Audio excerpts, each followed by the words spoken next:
cuál es el método de hacer que las cosas pasen. Yo hace como 15 años escuché, haz que las cosas sucedan. Ok.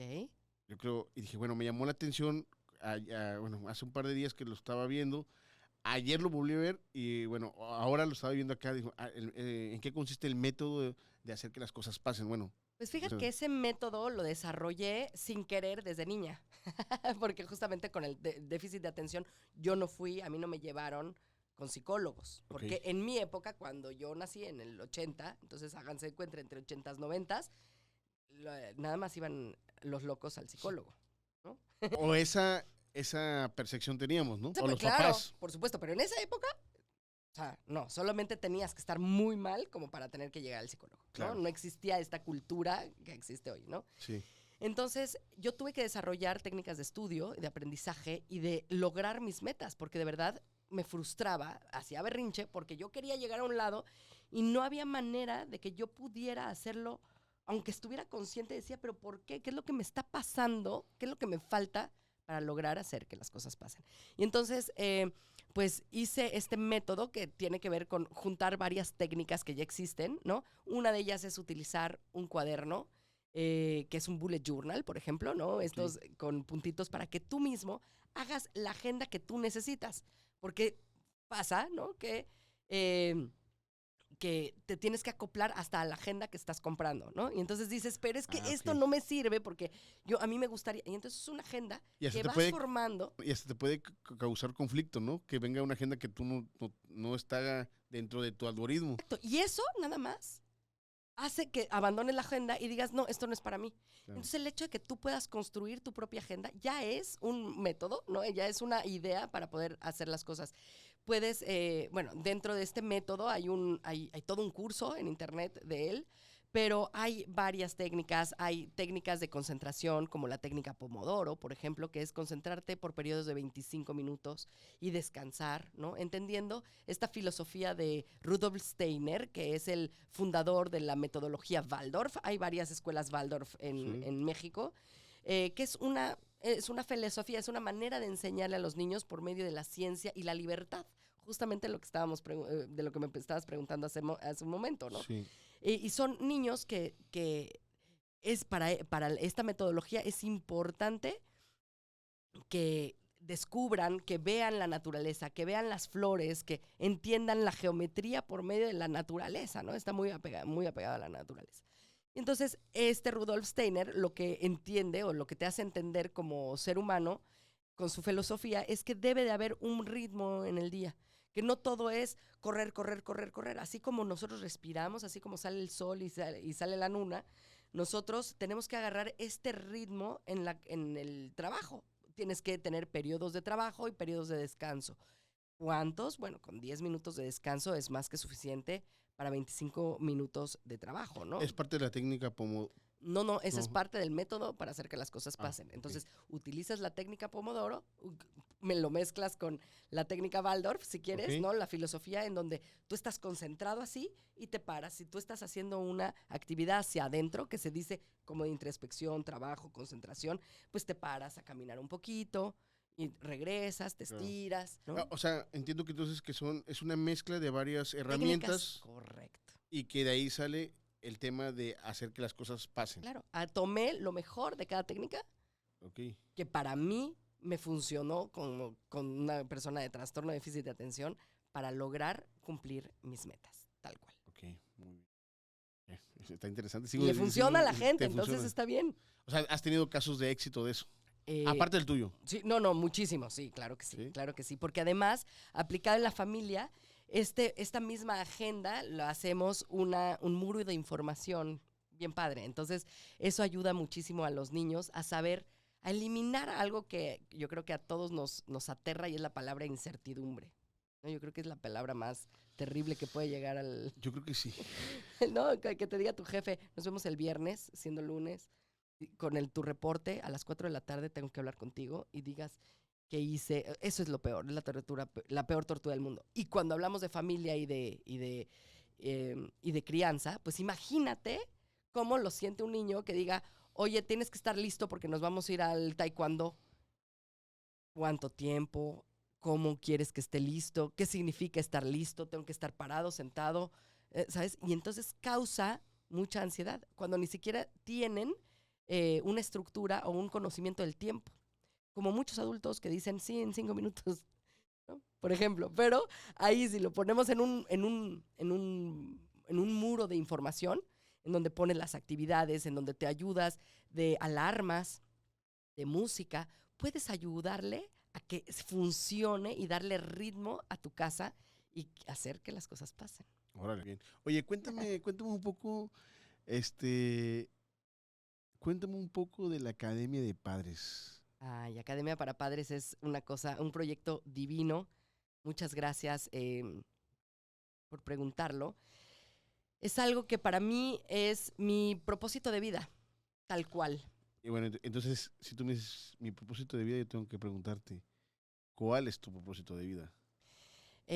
Ayudarle a las familias a poner orden y estructura, ayudarles a hacer cambios conductuales, enseñarles que sí se puede lograr tener la familia que desea y merece. Oye, ¿y no consideres que es un tema muy delicado el decir, eh, enseñarle a las familias?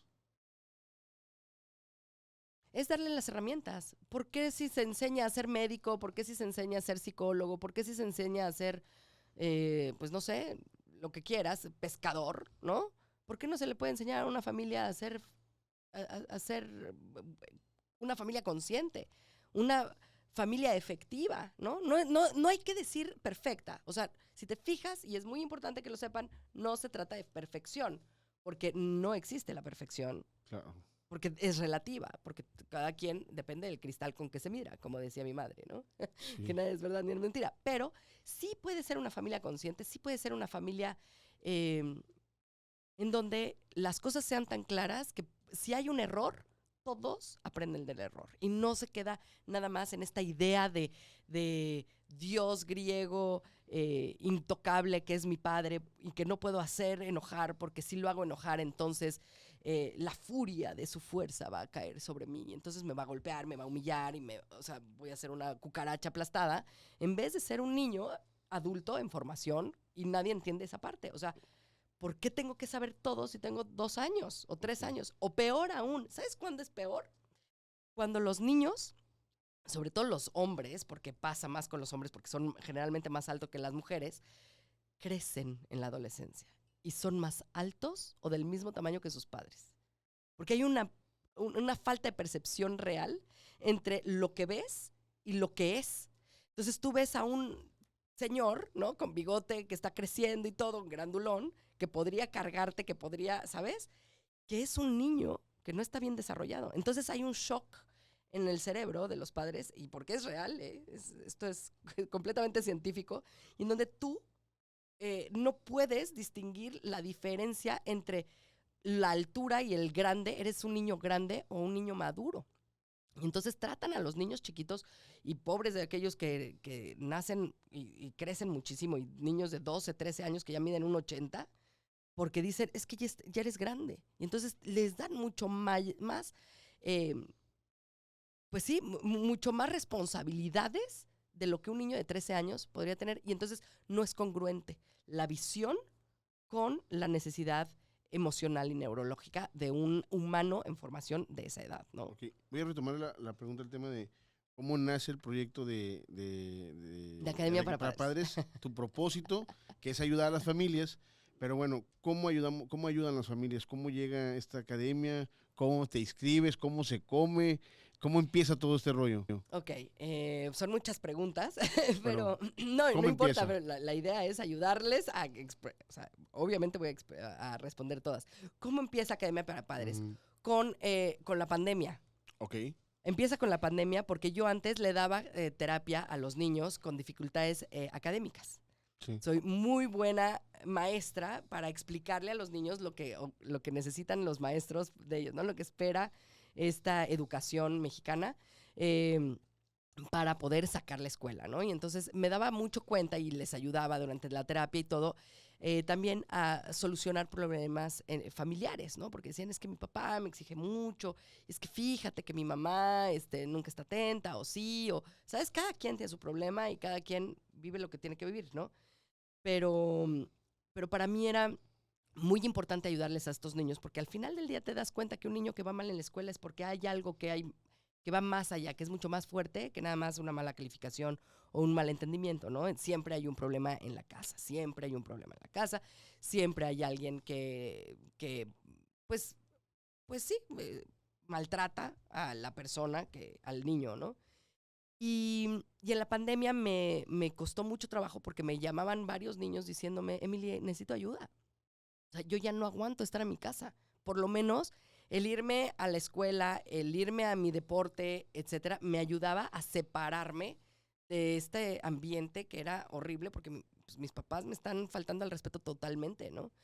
Y yo no podía ayudarles, ¿no? O sea, no había manera de yo poderles ayudar físicamente, emocionalmente a los niños tan fácil. Y entonces se me ocurre empezar por el principio. Y dije, ¿por qué tengo que ir con esta idea de que no se enseña a ser padre de familia? Cuando sí. Y entonces empecé a desarrollar con varias, también, o varias técnicas, varios métodos, varias carreras, varios libros, varias formaciones, esta academia para padres, para tomar lo mejor de cada método, así como el método para hacer que las cosas pasen, pero en la familia. Y dije, lo primero que tengo que poner es en seguridad al niño. Entonces, la clase número 1, ¿no? Eh, tomando un muy buen ejemplo de paternidad efectiva, es explicar el patrón reactivo. ¿De qué se trata el patrón reactivo? ¿Por qué reaccionamos como reaccionamos? ¿Por qué nos enojamos? ¿Por qué explotamos? ¿Por qué implotamos? ¿Por qué huimos? ¿O por qué no? Entonces, aquí, dándoles el conocimiento a los papás, me di cuenta que hay de dos. O aplican lo aprendido, o la conciencia hace que ellos cambien porque saben que hay una manera de hacer las cosas mejor. Entonces, al final del día todo llega a lo que todo el mundo dice, la educación es la clave, pero no quiere decir que sea la educación nada más infantil. Tenemos que cambiar las cosas desde un punto de vista de los adultos, de los formadores, de los que están a cargo de los niños, para poderles dar las herramientas necesarias para recordar que hay que tener empatía y recordar justo esto, que son humanos, seres humanos, y son adultos en formación. Están aprendiendo, es la primera vez que caminan, es la primera vez que tienen amigos, es la primera vez que los deja el novio, es la primera vez que tienen que agarrar el camión, por ejemplo, ¿no? Oye, Esa formación.